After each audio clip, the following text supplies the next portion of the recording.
ओम शांति। ओम शांति।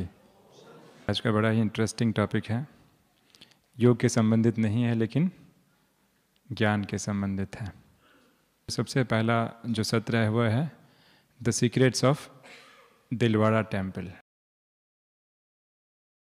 आप में से कौन कौन है जिन्होंने दिलवाड़ा मंदिर को देखा है? हाथ ऊपर करेंगे। Almost all. ठीक है, तो आज मैं आपसे सवाल पूछूंगा, इससे स्पष्ट होगा कितना आपने देखा है दिलवाड़ा टेम्पल। आमतौर पे हमारे यहाँ दिलवाड़ा टेम्पल पे बहुत सारी बातें होती हैं और बाबा मुरली में बहुत इसको याद करते हैं। कहते हैं कि बच्चों का ये परफेक्ट यादगार है। तो दिलवाड़ा मंदिर की जब बात आती है तो मेरे मन में कुछ और बातें याद आती हैं। दिलवाड़ा कहाँ पे स्थित है? राजस्थान में। शायद ज्ञात होगा, राजस्थान का नाम पहले राजस्थान नहीं था। क्या था? राजपुताना। राजपुताना जो राजपुत्र शब्द से निकला है, जिसका मतलब होता है राजपुत्र मतलब प्रिंस प्रिंसेस। ये देख, सच में ये प्रिंस प्रिंसेस की भूमि है। कुछ यहाँ पे बैठे हैं सभा में, और उसमें जो है माउंट आबू को, अरावली पर्वत श्रृंखला में माउंट आबू को क्वीन ऑफ अरावली कहा जाता है, और उसमें स्थित है अब ये है बहुत ही पवित्र मंदिर जिसका नाम है दिलवाड़ा टेम्पल। अब मैं आपसे कुछ प्रश्न पूछता हूँ। आमतौर पे होता क्या है? मुझे याद है जब हम शुरू के दिनों में जाते हैं दिलवाड़ा मंदिर, जब पहली बार आए थे, तो अक्सर करके वो ट्रैवल वाली बसें होती हैं और जल्दबाजी में कहते हैं जल्दी करो, फटाफट 20 मिनट में आपको दर्शन करके आना है या देख कर आना है। आपने देखा होगा। और लोग जाते हैं मंदिर में, हाँ नक्काशी बहुत अच्छी लगती है, लोग बहुत खुश हो जाते हैं, अरे हाँ बहुत अच्छा मंदिर है, अच्छा टेम्पल है। और थोड़ा बहुत रहस्य भी देख लेते हैं जल्दबाजी में और चले आते हैं। अब उसमें से आश्चर्य क्या होता है, कुछ हमारे पुराने भाई बहन होते हैं, ऐसे भी होते हैं, और वहाँ मंदिर का पुजारी खड़ा रहता है और कहते हैं देखो ये है हमारा यादगार। किसके सामने?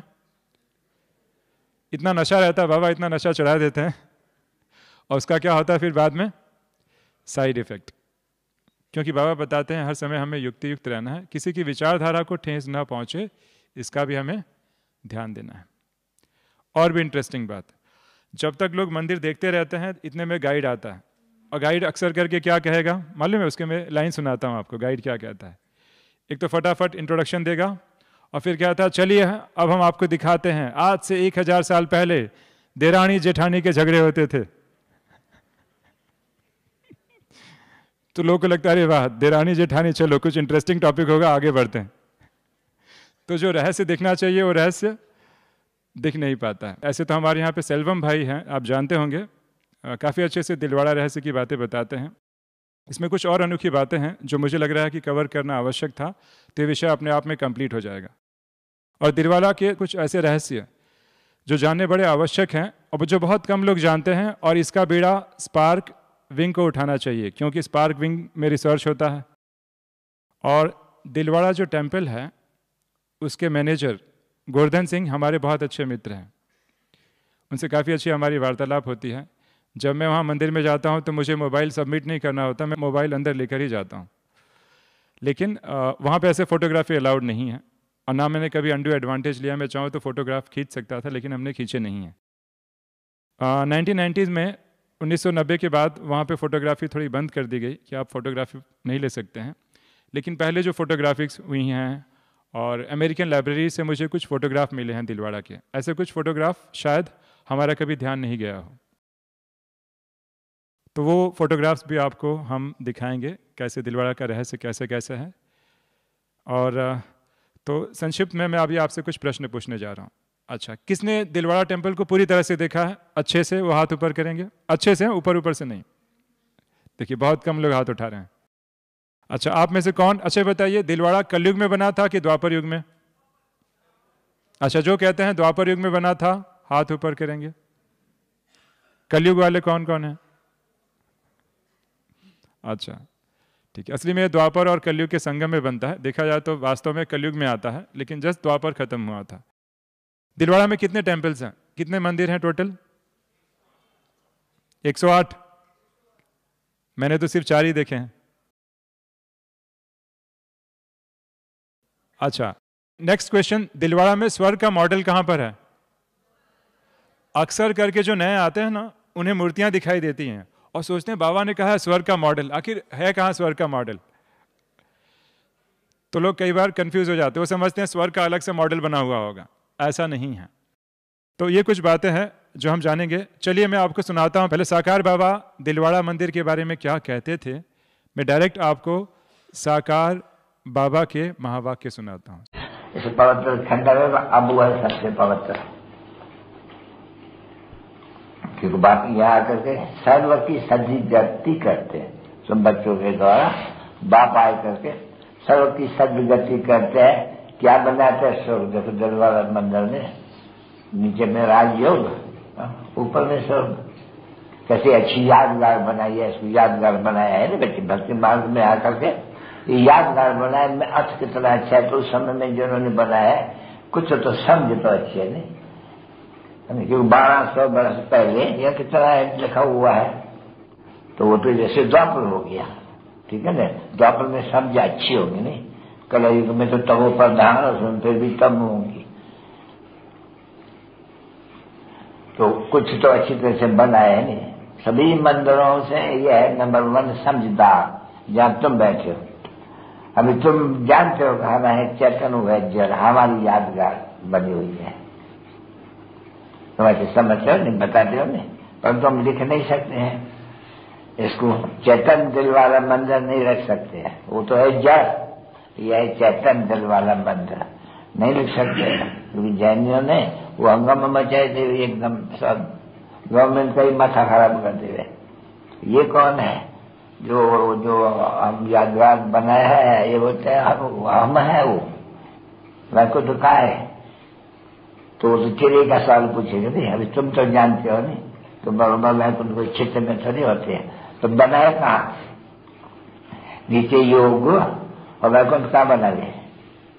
तो कितना युक्ति से ये मंदिर बना हुआ है, इसको अभी तुम यथारीति से समझ सकते हो, और कोई समझेगा क्या, कुछ भी नहीं समझेगा। ये जैसे दूसरे मंदिर रहते थे, ये एक मंदिर है, हाँ नीचे ये बैठे हैं, ऊपर में वैकुंठ है, क्या है कुछ भी किसको पता थोड़ी पड़ता है। तुम बच्चों ने देखा होगा ज्ञान के पहले और अब ज्ञान के देखो तो मुझे सच याद आएगा, अरे ये तो हमारी यादगार है। ये बाबा के साकार महावाक्य थे, कितना महत्वपूर्ण है दिलवाड़ा टेम्पल। माउंट आबू नाम का भी कुछ अर्थ होता है जो बहुत कम लोग समझ पाते हैं। आबू शब्द का अर्थ क्या होता है, थोड़ा सा इसके बारे में हम जिक्र करेंगे। पुराणों में आबू को कहा गया है अर्बुदा अरण्य। संस्कृत में अरण्य का मतलब क्या होता है, वन, जंगल, और हम आबू को क्या कहते हैं, मधुवन। हो सकता है यहाँ की ही बातें जो है कहीं ना कहीं शायद गई हो। और जैनियों में आबू को जो है वो कहते हैं अर्बुदगिरी कहते हैं, अर्बुदाचल कहते हैं। संस्कृत शब्द जो है आबू, वास्तव में अर्बुद शब्द जो है 2 शब्दों से बना है।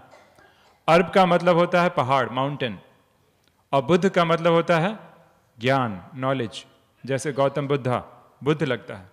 तो अर्बुद शब्द का संस्कृत में अर्थ होता है माउंटेन ऑफ नॉलेज, ज्ञान की पहाड़ी।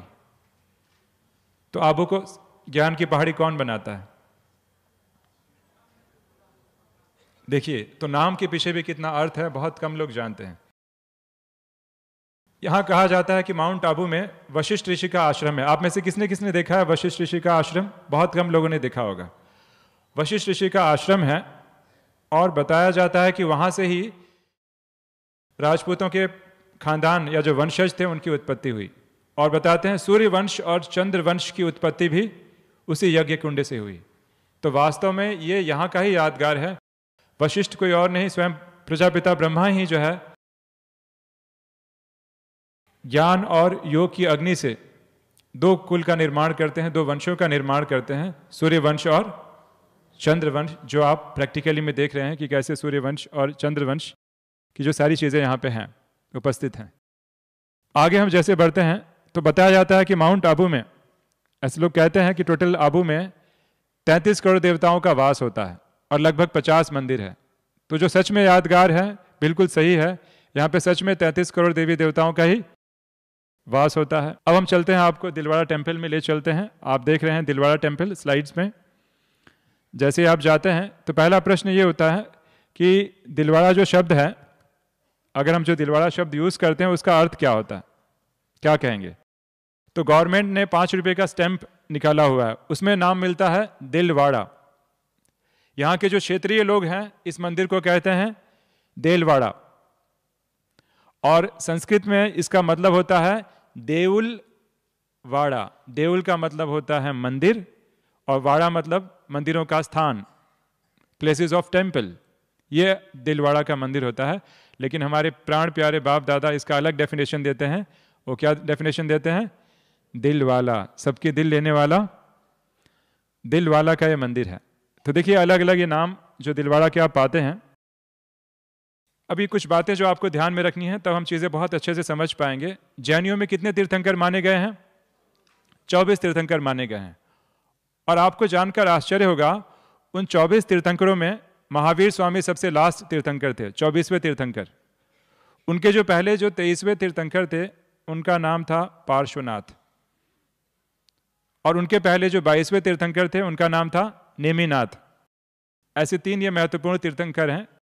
इतिहासकार केवल प्रायः महावीर और पार्श्वनाथ को हिस्टोरिकल फिगर मानते हैं। महावीर ने धर्म की स्थापना कब की थी? जैन धर्म की स्थापना कब होती है? द्वापर युग में, जब बुद्ध की स्थापना होती है। जैसे गौतम बुद्धा बुद्ध धर्म की स्थापना करते रहते हैं, पैरेलली वर्धमान महावीर क्या करते हैं? जैन धर्म की स्थापना करते रहते हैं। दोनों धर्म स्थापक कंटेम्परेरीज थे, समकालीन थे, एक ही काल में हुए हैं। अब महावीर स्वामी के जो पहले पार्श्वनाथ थे, बनारस के राजा के पुत्र थे, उनके बहुत ज़्यादा फॉलोअर्स थे, ये भी हिस्टोरिकल फिगर हैं। नेमिनाथ के बारे में कुछ कहा नहीं जा सकता, लेकिन जैन धर्म में नेमिनाथ को कृष्ण का कजिन बताया जाता है। अब जैन धर्म की प्रवृत्ति रही है, हर धर्म की कुछ ना कुछ लिंक होती ही है। तो वो बताते हैं कि नेमिनाथ जो उनके 22वें तीर्थंकर थे, उनके पिताजी समुद्र विजय और कृष्ण के पिता वसुदेव दोनों क्या थे? भाई थे। इसलिए नेमिनाथ और कृष्ण क्या है? कजिन है, ऐसे बताते हैं। वास्तविकता कुछ और है, वो तो हमको मालूम है कि वास्तविकता क्या है। ठीक है। अब आश्चर्य की एक और बात ये हो जाती है कि सतयुग में कितनी गतियां चलती हैं? त्रेता में 8 12 कितने हो गए? संगम युग का काउंट करते हैं तो कितना होता है?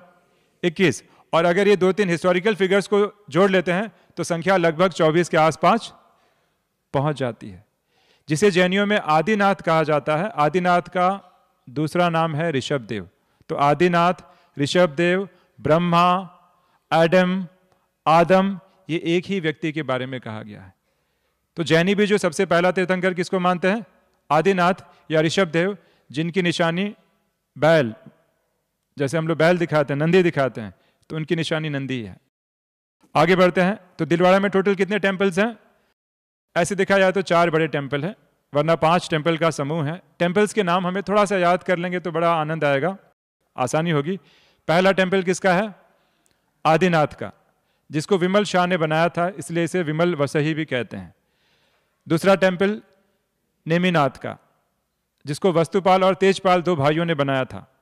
तीसरा टेम्पल ऋषभदेव टेम्पल, जिसको आदिनाथ का टेम्पल भी कह सकते हैं, क्योंकि देखिए यहाँ पे कंफ्यूजन होता है। ऋषभदेव और आदिनाथ अलग अलग नहीं हैं, ये दोनों एक ही हैं। चौथे हैं पार्श्वनाथ, जो मैंने बताया, और 5वें जो है छोटा सा एक टेम्पल है महावीर स्वामी का। अब रहस्य पहला जो आपसे स्पष्ट करने जा रहे हैं, वास्तव में दिलवाड़ा में देखा जाए तो केवल 4 ही मंदिर मुख्य है। तो दिलवाड़ा के 4 मंदिर 4 युगों का प्रतीक है। ये सबसे अनोखी बात बता रहा हूं मैं आपको, ऐसा मेरा पर्सनल मानना है, इंडिविजुअल। दिलवाड़ा के 4 मंदिर 4 युगों के प्रतीक हैं। कैसे?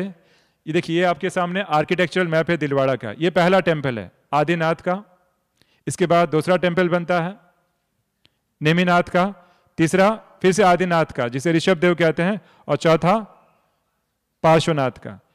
1 2 3 4 बिल्कुल क्लॉकवाइज डायरेक्शन में टेम्पल ऐसे बन रहे हैं जैसे एक युग बीता, दूसरा युग आया, और लगभग 2 मंदिरों के बीच में 200 ईयर्स का गैप है। जैसे पहला मंदिर बनता है 200 वर्ष के बाद दूसरा मंदिर, और लगभग 200 वर्ष के बाद तीसरा मंदिर। तो ऐसे लग रहा है कि एक एक मंदिर सीक्वेंस में आगे आगे बढ़ रहा है, जैसे कि सृष्टि चक्र अपने आप में चल रहा हो। तो बहुत कम लोग इस बात को जानते हैं।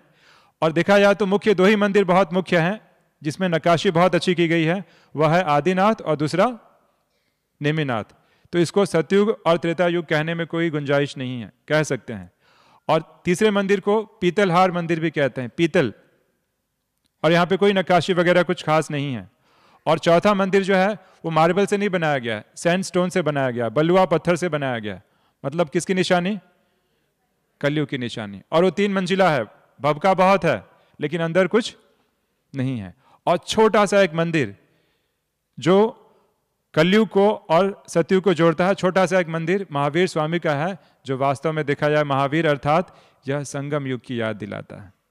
तो दिलवाड़ा के 4 टेम्पल्स 4 युगों का प्रतीक है, और 5वां महावीर स्वामी का जो टेम्पल है वह संगम युग का प्रतीक है। बिल्कुल देखिए उसी चक्र या गोले के आधार से बिल्कुल ये मैच हो रहा है।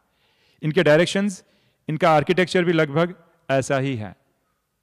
तो ये एक अनोखी बात है जो बहुत कम लोग इससे परिचित हैं।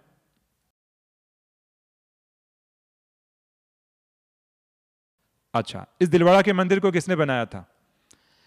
दिलवाड़ा मंदिर आज से 1000 साल पहले बनाया गया था, और तभी गुजरात की राजधानी हुआ करती थी पाटन, और पाटन का राजा था राजा भीमदेव प्रथम।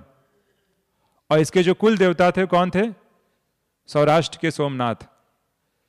तो सोमनाथ मंदिर का दिलवाड़ा मंदिर के साथ कनेक्शन ये है कि जब महमूद गजनवी, देखिए ये मंदिर जो आप देख रहे थे प्रेजेंटेशन में, ये कोई सोमनाथ का मंदिर नहीं है, यह सूर्य मंदिर है। मोढेरा गुजरात में है, उसका यह सूर्य मंदिर है। ये भीमदेव ने बनाया था। ये मंदिर इसलिए मैं दिखा रहा हूं कि सोचिए भारत में कितनी अपार धन संपदा थी। और आपको लगता है शायद राजाएं मंदिर बनाते थे, आवश्यक नहीं है, रानियां भी कम नहीं थी, बहनों का भी बहुत ज्यादा इंपॉर्टेंट रोल था। तो भीमदेव की जो रानी थी उदयमती, उसने रानी की वाव या जिसे स्टेप वेल कहा जाता है, यह राजा की यादगार में बनाया था। तो बहनें भी हैं, बहनों ने भी बहुत इंपॉर्टेंट रोल प्ले किया है हिस्ट्री में। ये राजा भीमदेव का मंत्री, राजा नहीं है, राजा भीमदेव। सोचिए भारत में कितनी अपार धन संपदा थी कि राजा और रानी इतने बड़े बड़े भव्य चीज़ें जो है बनाया करते थे। तो राजा का एक मंत्री था, राजा भीमदेव का मंत्री था जिसका नाम था विमल शाह। और विमल शाह ने पहला जो है दिलवाड़ा का टेम्पल बनाया। यहाँ पे माउंट आबू में एक नगरी हुआ करती थी, बहुत कम लोग जानते हैं। माउंट आबू से लगभग 10 किलोमीटर की दूरी पर पहले एक प्राचीन शहर बसा करता था जिसका नाम था चंद्रावती। अभी पूरी खंडहर में तब्दील हो चुका है, और यहाँ पे इसको मंदिरों का शहर कहते हैं। इतने सारे मंदिर यहाँ पे मिलते हैं, और ये बहुत बड़ा धनाढ्य शहर था, बहुत आबाद था, यहाँ के लोग धन संपन्न थे, जैन व्यापारी भी थे, हर प्रकार का व्यापार हुआ करता था। और दिलवाड़ा का संबंध मोहम्मद गजनवी के साथ भी है, क्योंकि जब महमूद गजनवी सोमनाथ का मंदिर लूटने आया था तो चंद्रावती नगरी को लूटते हुए तब वो सोमनाथ की तरफ आगे बढ़ा था। तो चंद्रावती की मूर्तियां आपको माउंट आबू में आपने देखा होगा, म्यूजियम है ऊपर, पांडव भवन अगर आप जाते हैं तो वहाँ म्यूजियम में अभी भी चंद्रावती की कुछ मूर्तियां मिलती हैं, और इतनी सारी मूर्तियां अभी भी दबी पड़ी हैं। ये तब का इतिहास है। तो विमल शाह वहाँ का मंत्री था, और बताते हैं कि उसने बहुत सारी लड़ाइयाँ की थी। तो उसको था कि मैंने बहुत सारे पाप कर्म किए हैं, इसका प्रायश्चित कैसे किया जाए। तो विमल शाह की एक वाइफ थी, विमल शाह की जो वाइफ थी वो काफ़ी धार्मिक प्रवृत्ति की थी।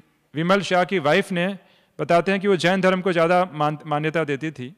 तो उसने उस समय जो जैन गुरु वर्धमान सूरी जो महाराज आए थे उसकी तरफ इशारा किया और अपने पति को उनसे परिचित कराया। फिर धर्म के प्रभाव के कारण तब जाके उन्होंने सोल्यूशन दिया कि आप एक काम कर सकते हैं, आपने जो पाप किया है उसका अगर आप प्रायश्चित करना चाहते हैं तो पवित्र स्थान दिलवाड़ा में क्या कीजिए, एक मंदिर का निर्माण कीजिए।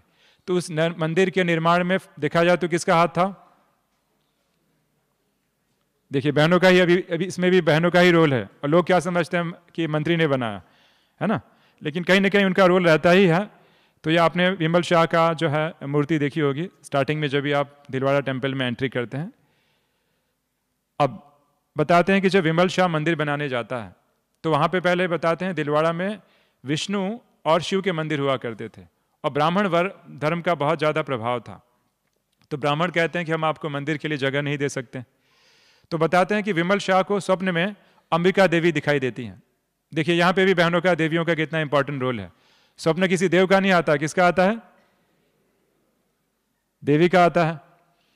और वो अंबिका देवी उसको मार्गदर्शन देती है कि चंपा का एक वृक्ष है, वृक्ष के नीचे एक स्वास्तिक होगा, उस स्वास्तिक के नीचे खुदाई करो।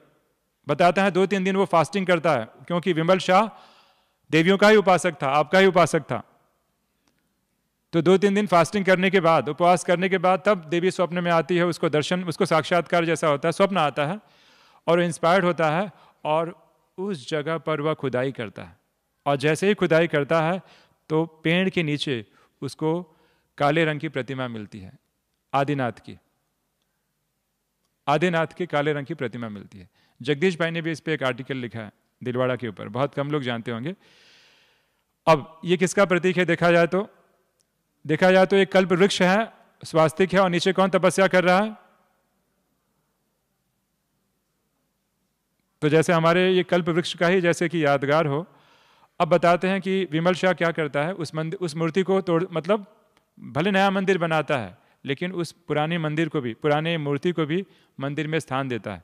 ये दिखाया गया है कि कैसे टेम्पल कंस्ट्रक्शन का काम चालू हो जाता है। और आपको मालूम रहे कि माउंट आबू में कहीं पे भी आपको मार्बल के पत्थर नहीं मिलेंगे।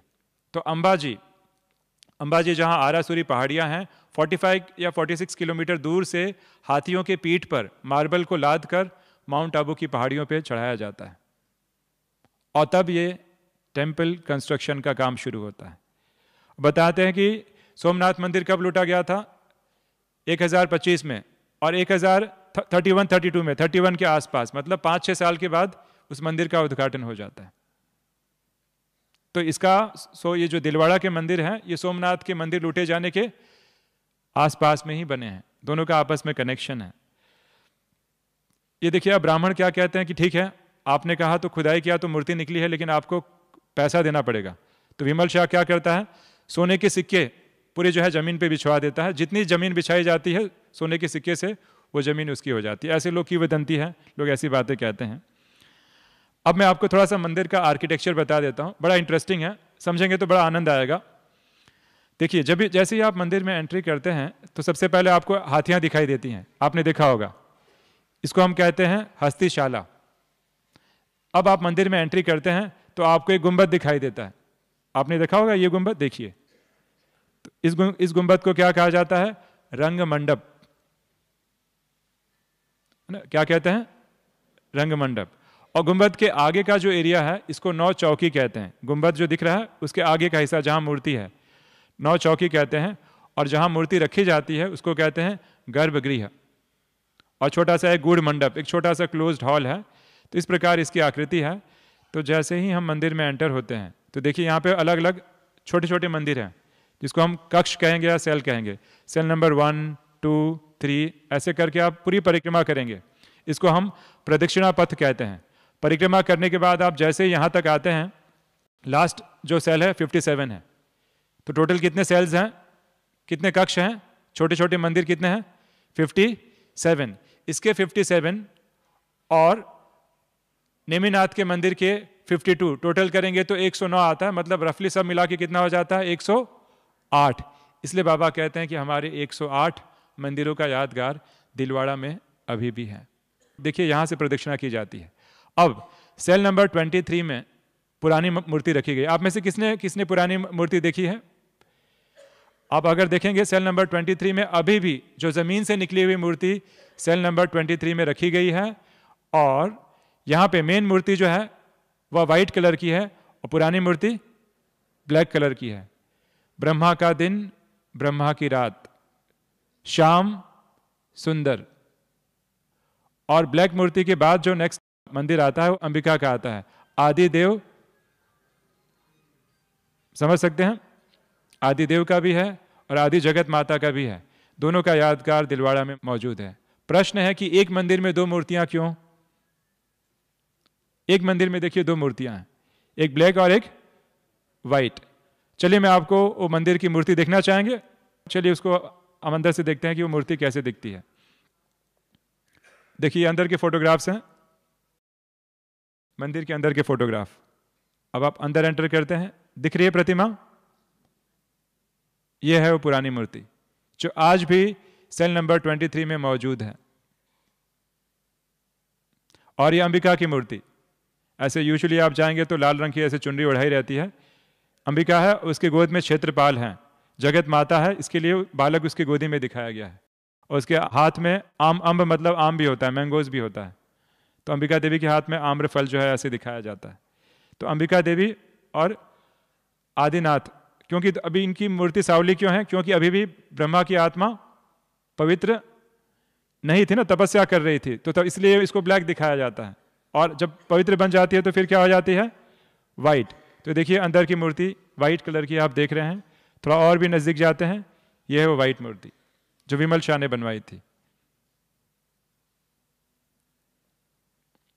अच्छा, आगे बढ़ते हैं। एक और मुझे आश्चर्य की बात ये लगी, बताते हैं कि 1500 कारीगर और मजदूर 1200, टोटल ऐसे इतने सारे लोग थे जिन्होंने 14 वर्ष में इस मंदिर को निर्माण किया। और हमारे यज्ञ की शुरू के दिनों में भट्टी कितने वर्ष की चली थी? 14 वर्ष की। और एक और आश्चर्य की बात है, बताते हैं अगर मजदूरों की संख्या वगैरह अगर टोटल काउंट करें तो लगभग 1000 के आसपास पहुंच जाती है। मैंने यज्ञ की हिस्ट्री पे रिसर्च कर रहा था। जब यज्ञ की शुरुआत हुई थी तो 500 थी, लेकिन 2-3 साल के अंदर संख्या 1000 तक पहुंच गई थी। तो लगभग ऐसे दिखता है कि मजदूरों की संख्या और वो सब सारी संख्याएं मैच करती हैं। यहां तक कि बताते हैं कि मंदिर में 210 पिलर्स हैं, 320 कुछ बीम्स बताते हैं। और यज्ञ में शुरू में 400 लोग आए थे, लेकिन बेगरी पाठ के बाद बहुत से लोग चले गए, तो मुश्किल से 200-300 लोग ही मधुबन में रह गए थे। वो सारी की सारी संख्याएं मैच करती हैं। ये भी कितने हैं? अपने आप में एक अद्भुत चीज़ है, आप देख रहे हैं। अब हम जल्दी से आगे बढ़ते हुए, अच्छा, अब ये किसकी मूर्ति है? गुंबद में टोटल 16 देवियां दिखाई जाती है, जिसको विद्या देवी कहा जाता है। तो ये 16 विद्या देवी वास्तव में 16 कलाएं, 16 कलाओं का प्रतीक हैं। तो ये 16 मूर्तियां हैं, आप देख रहे हैं। और मूर्तियों के नीचे देखिए विद्याधर है, विद्या को धारण करने वाला। लेकिन विद्या देवी की मूर्तियां जो हैं ऊपर दिखाई गई हैं। तो यहाँ पे भी देखिए अभी जो है प्रभुत्व किसका है? बहनों का ही है ना। अच्छा, ये तो आप जानते ही, ये कोई बहुत बड़ी बात नहीं है। आप देखते हैं कि जितने भी 57 जो छोटे छोटे कक्ष हैं, सब एक दूसरे के ऑपोजिट में बनाए गए हैं। ऐसे लग रहा है जैसे यहाँ भट्टी का प्रोग्राम चल रहा है। सब आमने सामने बैठकर एक दूसरे को क्या दे रहे हैं? दृष्टि दे रहे हैं। देखिए कितना भव्य। यहाँ तक कि मंदिर का जो कोना होता है, कॉर्नर, यहाँ ये वाला हिस्सा, वो भी मूर्तियाँ बिल्कुल आमने सामने दृष्टि दे रही हैं। इनकी आंखें खुली हुई, प्रकृति में जैसे कि चमकता हुआ सितारा। हृदय में भी जो है पुष्प दिखाया जाता है, ये हृदय की शुद्धता का प्रतीक है। आंखें खुली हुई और पोस्चर एकदम स्ट्रेट। तो ये सारी बातें, इसलिए बाबा कहते हैं कि हमारा परफेक्ट यादगार दिलवाड़ा है, जो बाबा बताते हैं। खैर, दूसरा मंदिर जो बनाया गया वो 200 वर्ष के बाद बनाया गया, जिसको कहते हैं वस्तुपाल और तेजपाल का मंदिर। इसकी भी कहानी है। बताते हैं कि वस्तुपाल तेजपाल ये भी मंत्री थे, पोरवाड़ बनिया थे, यहाँ के ही थे। और बताते हैं कि दोनों तीर्थ यात्रा पे जाते हैं, तो उनके पास बहुत सारा पैसा रहता है। तो सोचते हैं कि धन को हम कहीं गाड़ देते हैं। और जब वो धन को गाड़ते हैं, और तो गाड़ने के टाइम ही मालूम पड़ता है कि वहाँ उल्टा क्या होता है, और बहुत सारा धन मिल जाता है। तो वस्तुपाल और तेजपाल जो थे, उसमें जो तेजपाल था, उसकी जो वाइफ थी, उसका नाम था अनुपमा देवी। तो वो क्या कहती है, क्यों ना इस धन से हम क्या करें? वो जैन थे, तो सोचते हैं कि हम क्या करते हैं कि हम पालीताड़ा है ना, या जो शत्रुंजय पर्वत है, क्यों ना हम उन तीर्थ स्थानों पे मंदिर बनाएं। पर इतने में उनको आबू की महिमा सुनाई देती है, तो सोचते हैं कि अब काम करते हैं, इससे हम क्यों ना माउंट आबू में ही मंदिर बनाएं। तो यहाँ पे भी वस्तुपाल और तेजपाल को गाइड करने का काम किसने किया था? बहनों ने ही किया था। देखिए, तो क्रेडिट भाइयों को चला जाता है, लेकिन बेसिकली डायरेक्शन किसका रहता है? मंदिर का नाम भी देखिए होना चाहिए वस्तुपाल तेजपाल नहीं, अलग होना चाहिए। खैर, आगे बढ़ते हैं। बहुत से कम लोग जानते हैं कि इस मंदिर में कल्प वृक्ष का चित्र भी है। देखिए, जैनियों का कल्प वृक्ष ऐसा होता है, छोटा और बड़ा हुआ और बड़ा हुआ। तो जैनियों में कल्प वृक्ष ऐसे दिखाया जाता है। तो वास्तव में ये कल्प वृक्ष का यादगार है, जो 9 चौकी के कोने पे पाया जाता है, उसे आप देख सकते हैं। कई कई गुंबद पे 8 मूर्तियां भी हैं। तो 8 मूर्तियां मतलब क्या हो गए? अष्टरत्न, बताने की आवश्यकता ही नहीं मुझे। अच्छा, आप में से किसने दिलवाड़ा में त्रिमूर्ति की मूर्तियां देखी हैं? ब्रह्मा, विष्णु और महेश, हाथ ऊपर करेंगे जिन्होंने देखी होगी, किन्होंने देखी नहीं होगी। मुझे बड़ा आश्चर्य हुआ कि जब मैं उसका बहुत अच्छे से सर्वे हम कर रहे थे तब मालूम पड़ा कि वास्तव में दिलवाड़ा में 3 ऐसे 2 जगह, नेमिनाथ के मंदिर में और आदिनाथ के मंदिर में ब्रह्मा और विष्णु की मूर्तियां भी हैं। आपको मूर्तियों के नज़ारे दिखाते हैं और ये फोटोग्राफ मिलने बड़े दुर्लभ होते हैं। पहले आपको थोड़ा सा मैं समझा दूं ताकि आपको क्लियर हो जाए। देखिए, ये रंग मंडप है, ये वाला हिस्सा, ठीक है। अब आपको समझिए कि आप ऊपर की तरफ देख रहे हैं, ये 16 मूर्तियां रखी गई हैं। कभी भी आपने इसके कॉर्नर में नहीं देखा होगा। कॉर्नर में एक जगह ब्रह्मा की मूर्ति है, ऐसा मेरा मानना है, दूसरी जगह महेश और तीसरी विष्णु और चौथे जगह पे अंबिका है। ब्रह्मा, विष्णु, महेश कैसे दिखेगा? चलिए मैं आपको उसके दर्शन कराता हूं। ये दिख रहा है गुंबद, और आपको एकदम कॉर्नर में देखना है, ट्राइंगल जहां पे है। थोड़ा इसको मैं और बड़ा करता हूं। अब बताइए, यहां पे दिख रहा है क्या है? दाढ़ी दिखाई गई है, और ये हाथ में क्या दिखाया गया है? ब्रह्मा के जो हाथ में दिखाया जाता है। जैनियों में जो मूर्तियां बनाई जाती हैं वह बिल्कुल हिंदू धर्म के, सनातन धर्म के जैसे नहीं बनाई जाती है, उसमें मॉडिफिकेशन रहता है। और जैन धर्म बहुत ही महान धर्म है, जिसने सबसे ज़्यादा अहिंसा को जो है समर्थन किया है। और किसी धर्म में अहिंसा की बात इतनी नहीं आती है जितनी जैन धर्म में आती है। लेकिन वो जितने भी हिंदू देवी देवता हैं उनको वो शासन देव या शासन देवी बना देते हैं, मतलब तीर्थंकरों के बॉडीगार्ड। तो इसे वो ब्रह्म शांति कहते हैं। तो वास्तव में ब्रह्म शांति नहीं, लेकिन किसका यादगार है? प्रजापिता ब्रह्मा। और देखिए नीचे यहाँ कल्प वृक्ष भी दिखाया गया है यहाँ पे। अच्छा, अब ये आपको पहचानना पड़ेगा। थोड़ा और भी मैं स्पष्ट दिखा रहा हूँ, दिख रहा है मूर्ति? पहले आपको इतनी स्पष्ट नहीं दिख रही होगी, थोड़ा और भी क्लोज व्यू आप देख रहे हैं। अच्छा, ये देखिए, थोड़ा और भी स्पष्ट हो जाए। ये ब्रह्मा की दूसरी मूर्ति है जो दूसरे मंदिर में है। सेम यहाँ पे भी क्या है? दाढ़ी दिखाया गया है। यहाँ पे तो फूल ऐसे दिख रहे हैं जैसे शाइनिंग स्टार हो, छोटे छोटे फूल भी दिखाया गया। और आगे बढ़ते हैं।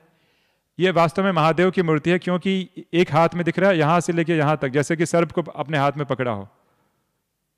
इसके नीचे भी कल्प वृक्ष, ठीक कॉर्नर में। थोड़ा और भी स्पष्ट। विष्णु, जैसे कि हाथ में क्या है? हाथ में क्या दिखाया गया? चक्र दिखाया गया हो। तो इस प्रकार ब्रह्मा, विष्णु और महेश, बहुत कम लोग इससे परिचित हैं। ये तीनों मूर्तियां मिलती हैं। चौथी मूर्ति अंबिका देवी की मिलती है कॉर्नर में, गुंबद के कॉर्नर में। आइए थोड़ा और स्पष्ट देखते हैं। यह है अंबिका देवी की मूर्ति, गोद में बालक है। अच्छा, बाबा कहते हैं कि वहां महारथी, घोड़ेसवार सबका यादगार है। एलिफेंट्स भी यहाँ पे दिखाई गई हैं द्वार में, जो बहुत कम लोग देख पाते हैं ऊपर की तरफ। कौन कौन है ये? घोड़ेसवार और महारथी आप देख पा रहे हैं। आगे बढ़ते हैं। एक और अनोखी बात, ये रंग मंडप है। मैंने बताया कि ब्रह्मा, विष्णु और महेश है। एक तरफ लक्ष्मी और दूसरी तरफ सरस्वती की भी मूर्तियां हैं, जो अक्सर करके लोग नोट नहीं कर पाते हैं क्योंकि ऊपर की तरफ है, लोग नीचे की तरफ ही देखने लगते हैं। तो चलिए वो दिखाते हैं मूर्तियां। ये रही वो मूर्तियां, लक्ष्मी और सरस्वती। ये सामने आपको लक्ष्मी दिख रही है, थोड़ा और भी नजदीक ले जाता हूं। लक्ष्मी के हाथ में जो है यहाँ पे एलिफेंट यहां दिखाया गया, छोटे छोटे एलिफेंट्स दिखाया गया, जैसे कि चक्र धारण किया हो।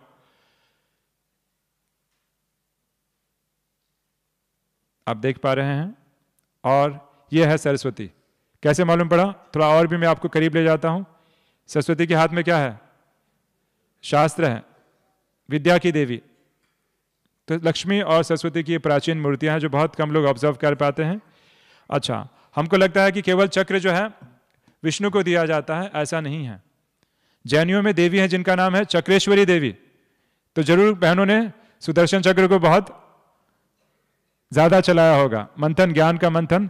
तो ऐसी भी देवियां हैं जिनके हाथ में एक एक नहीं, दो दो चक्र दिखाए गए हैं। ये देखिए सामने, अब आपको दिखाते हैं। देखिए चारों देवियों के हाथ में चक्र है। अभी इस देवी के हाथ में एक नहीं, कितने चक्र हैं? दो दो। इन्हें चक्रेश्वरी देवी कहा जाता है। चक्र, यहां पे भी हाथ में चक्र। अच्छा, यहां पे 32 मूर्तियां डांस कर रही हैं, छोटी छोटी मूर्तियां हैं। वो समझते हैं कि ये गुजरात का गरबा रास है, गाइड ऐसे बताते हैं, बट वास्तव में ये 32 मूर्तियां जो आपस में नृत्य कर रही हैं, ये संस्कार मिलन की रास है। आगे बढ़ते हैं, ये देखिए, ये है अगेन सरस्वती की मूर्ति। अभी मैं आपको विमल शाह के मंदिर की मूर्तियां दिखा रहा हूं। अब आप अंदाजा लगाइए कि उसे हम जैन मंदिर कहेंगे या कौन सा मंदिर कहेंगे। इस छत में सब देवियों की मूर्ति है, शीतला देवी, पद्मावती देवी है ना, अंबिका देवी, गज लक्ष्मी, चार एक नहीं, चार चार लक्ष्मी और बीच में कमल खिल रहा है इस मूर्ति में। तो आप अंदाजा लगा सकते हैं, ये देखिए हंस के ऊपर भी देवियों को दिखाया गया है।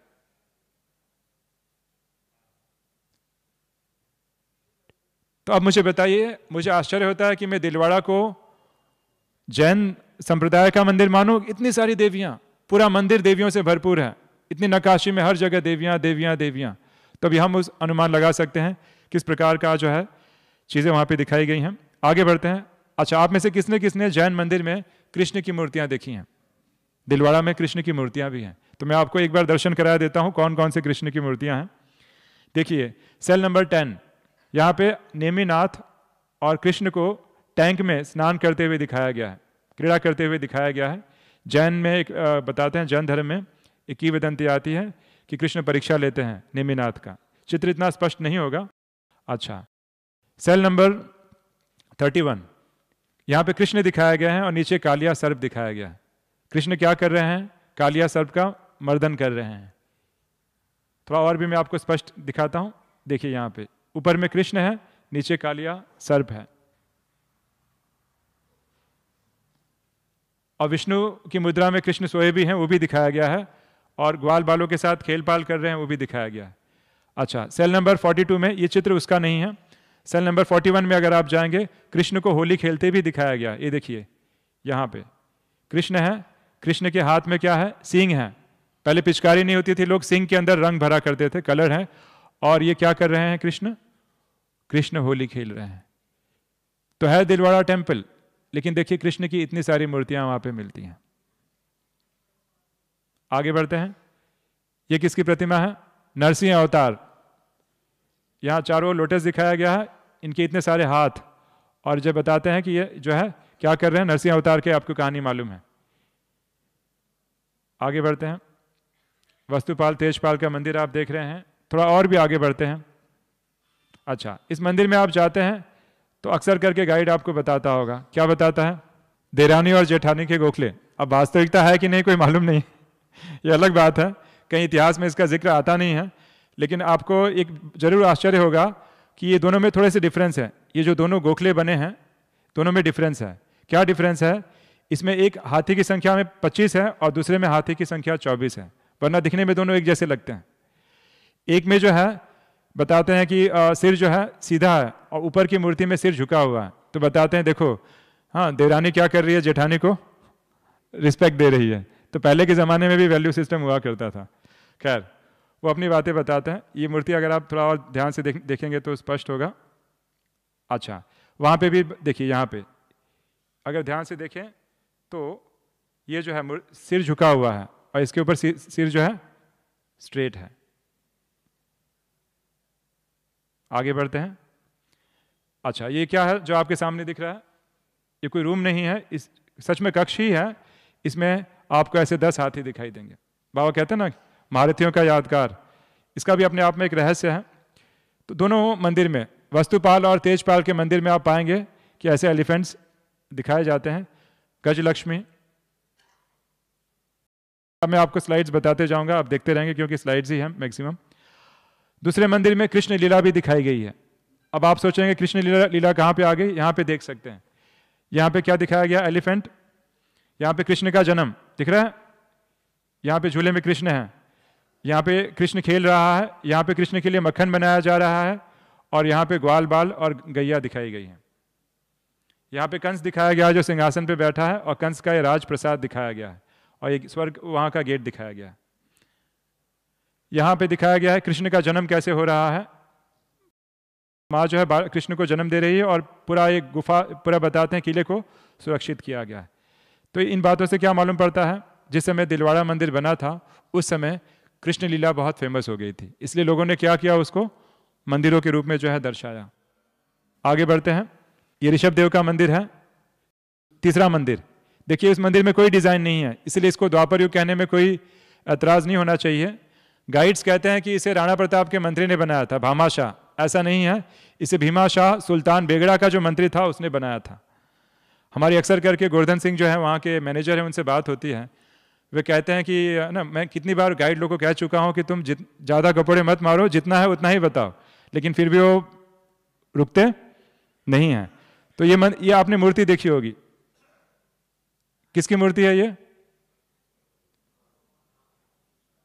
ये सोने की मूर्ति नहीं, लेकिन गाइड जोर से चिल्ला के बोलेगा कि ये देखिए सोने की असली प्रतिमा 108 मण की।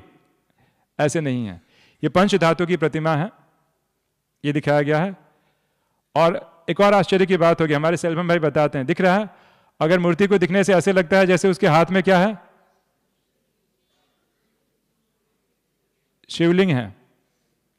और पीतल मतलब पीतल कहेंगे, कॉपर एज, द्वापर युग की शुरुआत कह सकते हैं इसे। आगे बढ़ते हैं। अब ये चौथा मंदिर है, जिसको क्या कहते हैं, ये चौथा मंदिर जैसे ही आप एंट्री करते हैं, पार्श्वनाथ का मंदिर। वो गाइड बताते हैं कि ये बचे हुए पत्थरों से बनाया गया। ये बात बिल्कुल गलत है, बचे हुए पत्थरों से नहीं बनाया गया, क्योंकि ये मंदिर मार्बल का नहीं है, सैंडस्टोन का है, बलुआ मिट्टी का बना है। यही सबसे बड़ी फ्लोर की मंदिर है। इसमें नृत्य करती हुई मूर्तियां हैं, कुछ मूर्तियां अश्लील भी हैं, जैसे खुजराहों के मंदिर के साथ तुलना की जा सकती है। ब्रह्मा सरस्वती की भी कुछ इसमें मूर्तियां जो है दिखाई गई है। तो वास्तव में किसका प्रतीक है, कलयुग का प्रतीक है, पुरानी दुनिया का प्रतीक है। और लास्ट मंदिर जो है वह है महावीर स्वामी का। और इस मंदिर मेन मूर्ति यहाँ पे आती है, और चारों तरफ और 4 मूर्तियाँ आती हैं 9 रत्नों की। तो जैसे मान लीजिए कि ये 9 अष्टरत्न, या जो 9 रत्न की बात करते हैं, जैसे कि छोटा मंदिर उसका ही यादगार है। तो इस प्रकार आप शॉर्ट में आपने दिलवाड़ा के जो है कुछ रहस्य को समझा। लास्ट में आपको मैं दादी जानकी के 2 मिनट की ऑडियो प्ले करता हूँ कि दादी क्या कहती थी शुरू के दिनों में, जब दादी दिलवाड़ा मंदिर देखने के लिए जाया करती थी, तो बाबा क्या कहते थे। नामाचारी सारा इस समय का है, दिलवाला मंदिर भी इस समय का है। ये मुझे डायरेक्ट बाबा ने कहा था, जब बाबा मैं के सामने में यहाँ आई तो बाबा ने कहा दिलवाला मंदिर में गई हो। मैंने कहा नहीं, जाओ बेटी देख लो, तुम वहाँ कहाँ बैठे हो दिलवाड़ा। तो फिर से तभी मैं दिलवाड़ा मंदिर देखे है। ऐसे नहीं, जल्दी जल्दी करो, अभी तो ऊँट नामाचार सारा समय का है, दिलवाला मंदिर भी समय का है। सारी सृष्टि की आत्माओं की दिल लेने वाला बाप, दिलवाला मंदिर सभी के लिए है। तो इस प्रकार आपने शॉर्ट में दिलवाड़ा मंदिर का हमने कुछ अद्भुत रहस्य जाने कि कैसे दिलवाड़ा मंदिर 4, वास्तव में मंदिर भी जो है 4 युगों का प्रतीक है, सृष्टि चक्र का प्रतीक है। कैसे दिलवाड़ा में कृष्ण के भी यादगार हैं दोनों मंदिरों में। और ये भी हमने देखा कैसे दिलवाड़ा में त्रिमूर्ति का भी यादगार समाया हुआ है। और सबसे इंपॉर्टेंट बात, दिलवाड़ा के सारे रहस्य में देवियों का, मैं तो कहूँ दिलवाड़ा को देवियों का मंदिर कहने में कोई संकोच नहीं होनी चाहिए। और सच में नई दुनिया की स्थापना में नारी शक्ति का इतना महत्वपूर्ण रोल है कि सबसे ज़्यादा वहाँ पे मूर्तियाँ जो हैं नारी शक्ति का ही है। और मंदिर के क्रिएशन से लेके एंड तक आपने देखा हर जगह नारी की भूमिका बहुत ज़्यादा है। तो ये थे दिलवाड़ा के कुछ अद्भुत रहस्य। ओम शांति।